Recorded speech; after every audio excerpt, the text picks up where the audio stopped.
আমার খুব ইচ্ছে যে ওকে আমি ল পড়াবো, যে ব্যারিস্টার বানাতে চাই। একটি টিভি শোতে বুবলির কাছে জানতে চাওয়া হয় আপনার সন্তান শেহজাদ খান বীর বড় হয়ে কি হবেন বা আপনি তাকে কি বানাতে চান।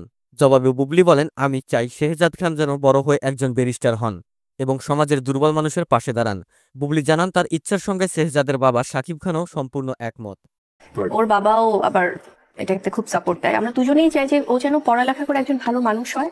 আমরা দুজনেই চাই শেহজাদ যেন শুধু একজন সফল পেশাদার না হয়, একজন ভালো মানুষ হিসেবে গড়ে ওঠে। মানবিকতা তার সবচেয়ে বড় সম্পদ হোক। আমি ওকে সবসময় শেখাই যে জীবনের সবচেয়ে বড় মহত্ব হলো মানুষের পাশে দাঁড়ানো। যে একজন ভালো মানুষ, যেন সে মানুষকে ভালোবাসে, যেন মানুষের পাশে থাকে। কেন শেহজাদকে ব্যারিস্টার হিসেবে দেখতে চান? বুবলি বলেন, সাধারণত অনেক বাবা মা চান তাদের সন্তান ডাক্তার, ইঞ্জিনিয়ার কিংবা অভিনেতা হোক।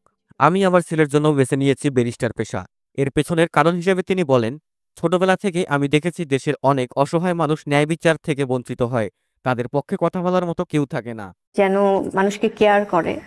সো এই চাওয়াগুলো আমার সবসময় থাকে। বুবলির দৃঢ় বিশ্বাস, শেহজাদ সেই মানুষ হবে যে অন্যায়ের বিরুদ্ধে লড়াই করবে এবং দরিদ্রদের জন্য ন্যায় বিচার নিশ্চিত করবে।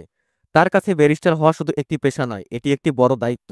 বুবলি চান শেহজাদ যেন তার সাফল্যের আলোয় অন্যদের জীবনকেও আলোকিত করতে পারেন। জীবনের সবচেয়ে বড় সাফল্য হলো ভালো মানুষ হওয়া। বুবলি বলেন, পদ, অর্থ, খ্যাতি এগুলো সবই ক্ষণস্থায়ী, কিন্তু মানুষের ভালোবাসা চিরস্থায়ী।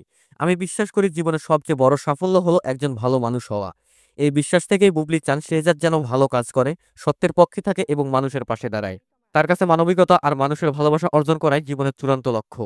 প্রিয় দর্শক, আপনাদের কাছে যদি আমার এই ভিডিওটা ভালো লাগে তাহলে অবশ্যই একটা শেয়ার করে অন্যদেরকে দেখার সুযোগ করে দিবেন।